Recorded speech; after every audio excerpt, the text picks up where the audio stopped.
to your mind when you think about DNA, or deoxyribonucleic acid? Sure, it will be the double helical structure of DNA. Our journey into the world of nucleic acids begins with an introduction to the two main types found in living organisms: ribonucleic acid, or RNA, and the hero of our story, DNA, or deoxyribonucleic acid. In this video, we will look into the exciting tale of DNA. Nucleic acids are polymers formed of monomers called nucleotides. Nucleotides perform a variety of functions or rates in cellular metabolism. They primarily store and transfer genetic information. In addition to their primary function, they perform catalytic roles too. It is time to examine the details of our hero DNA. In the next session, we will cover RNA.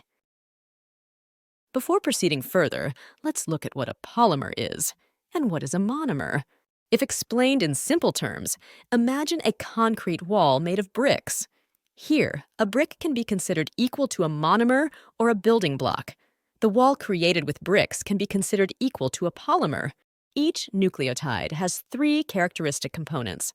First, a nitrogen-containing base. Second, a pentose sugar. And third, a phosphate group. In the case of DNA, the deoxyribose is the pentose sugar, whereas in RNA, it is ribose. A strand of DNA contains 4 different nucleotides and is determined by their nitrogen-containing base. These 4 nucleotides are grouped into 2 types: purines and pyrimidines. Adenine and guanine are the purine bases found in DNA. Cytosine and thymine are found in RNA, but in rare cases, thymine occurs in RNA too. The base of a nucleotide is covalently joined to the first carbon of pentose sugar. In purines, the first nitrogen is linked to the first carbon. In pyrimidines, nitrogen in the 9th position is joined to the first carbon of the sugar. Now we will look into the details of covalent bonds. A covalent bond means a pair of electrons is shared between atoms. These electron pairs are known as shared pairs. An N-beta glycosyl bond is formed when a hydroxyl group of pentose sugar and hydrogen from the base is removed. Sometimes DNA and RNA may contain unusual minor bases, like bases in methylated form. For example, in the DNA of higher plants and animals, we can notice 5-methylcytidine derived from 5-methylcytosine, which is a minor base. It is believed that unusual bases in nucleic acids help identify specific enzymes. Plants contain certain methylated purines that are of pharmacological interest. Purine alkaloids are commonly distributed within the plant kingdom, but their occurrence is limited to dicotyledonous species in tropical and subtropical climates. Caffeine in coffee, theophylline in tea, and theobromine in cocoa are examples. Now, we will see how the covalent bonds join the successive nucleotides. A phosphodiester linkage, created between the phosphate in the 5th position and the hydroxyl group in the 3rd position of the next nucleotide, joins the nucleotides and builds the backbone. A phosphodiester linkage is a chemical grouping that contains 2 alcohols esterified to 1 molecule of phosphoric acid, which thus serves as a bridge between them. Interestingly, this backbone is hydrophilic. It is time to move to a critical concept: the structure of DNA.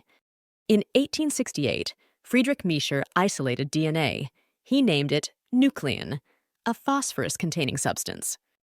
Later, 3 scientists, Colin MacLeod, Maclean McCarty, and Oswald T. Avery, proved that DNA is the genetic material. Their experiment helped them establish this. They extracted virulent or potent strains of Streptococcus pneumonia bacterium and injected them into a non-virulent strain of the same bacterium. The non-virulent form transformed into a virulent form. They concluded that it was the DNA that transferred the information to a non-virulent one. Later, in 1952, the radioactively labeled DNA experiments on bacteriophage by Martha Chase and Alfred D. Hershey proved it again and cleared the remaining doubts. In 1912, Lawrence Bragg identified the potential of X-rays to reveal the three-dimensional structure of simple crystals. For this discovery, he and his father, Sir William Bragg, received the Physics Nobel Prize in 1915. Lawrence Bragg became the youngest recipient of the Nobel Prize in Physics. Later, in 1936, Max Perutz from the same Cavendish laboratory published the results of hemoglobin X-ray studies, and this same man was responsible for making Cavendish Laboratory an extraordinary biology lab. In 1953, two researchers at Cambridge University, Francis Crick and James Watson, solved the puzzle and proposed the double helical structure of DNA, or the Watson-Crick proposal. They used evidence from other researchers, such as Erwin Chargaff, Rosalind Franklin, and Maurice Wilkins, for their proposal. James Watson developed an interest in DNA during his PhD work at the University of Louisiana and later moved to Cambridge in October 1951. Francis Crick's case was different. He was a physicist and a member of a team that developed landmines during the Second World War. At the age of 31, he joined Cambridge to pursue PhD in biophysics. Initially, he joined the Strangeways laboratory to work on the physical properties of cytoplasm, but soon changed his mind and joined Perutz's lab to learn X-ray crystallography of protein. Yes, now it's time to look into the structure. Two nucleotide chains form a DNA molecule.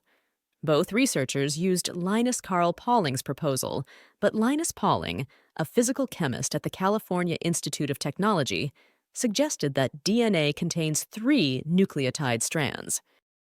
Regardless of the species, the number of adenine will be equal to thymine, and the number of cytosine will be equal to guanine. This qualitative rule is known as Chargaff's rule. Now you will have a question. Why adenine and thymine? Why not adenine and cytosine? The answer is simple. The adenine and thymine base pair and guanine and cytosine base pair had the same geometry. Another reason is that the oxygen atom is linked to the 6th carbon of guanine, and the 4th carbon of thymine is in a keto configuration rather than an enol form. While constructing the model, Watson faced a hurdle created by base pairs. The base pairs present at right angles in 2 parallel chains could meet in the middle to form the rungs. Now, the 2 paired purines would create a middle gap, while pyrimidines would distort the rungs together. While trying to solve Chargaff's mystery, Jerry Donahue, Watson's colleague, suggested using an alternate keto form instead of the enol form. His suggestion was based on the fact that enol bases would not form neat pairs. A pair of right-handed helixes is formed by 2 strands that spiral around each other. Here, if we observe down the central axis, each strand follows a clockwise path. Watson and Crick utilized the X-ray diffraction created by Rosalind Franklin and Maurice Wilkins. Maurice Wilkins was a physicist who worked on the Manhattan Project during the Second World War and returned to his scientific research after the war.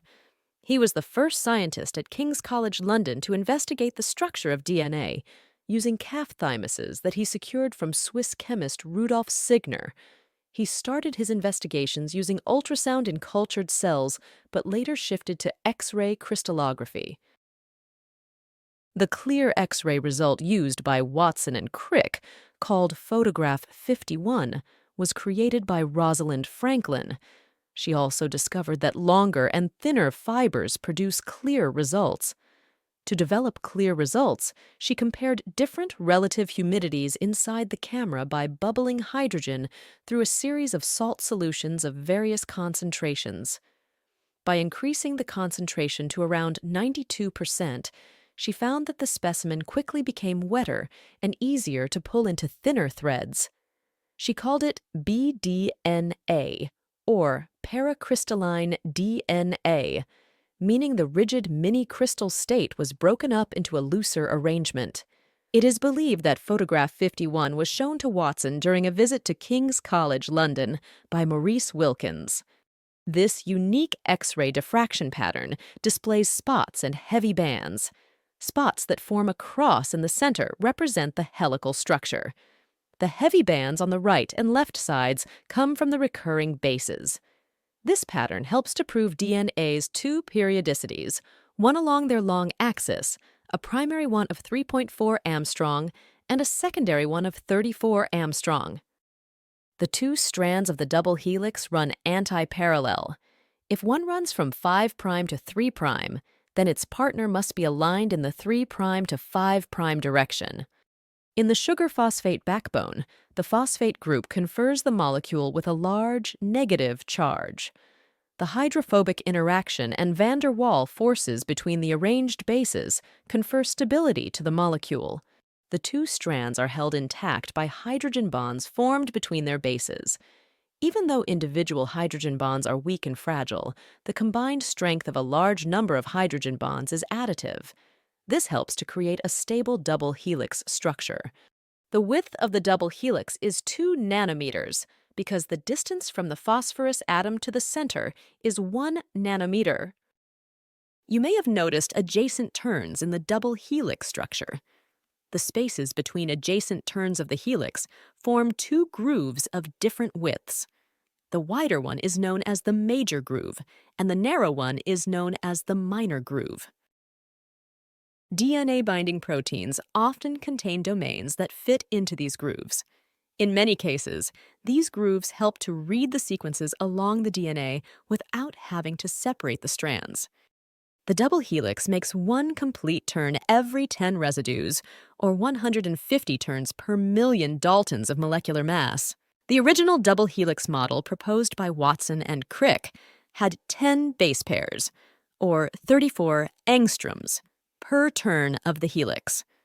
Subsequent measurements revealed that it is not 10 base pairs, but 10.5 base pairs, or 36 angstroms. All others except Rosalind Franklin received the Nobel Prize, and the person who created photograph 51 was not properly acknowledged.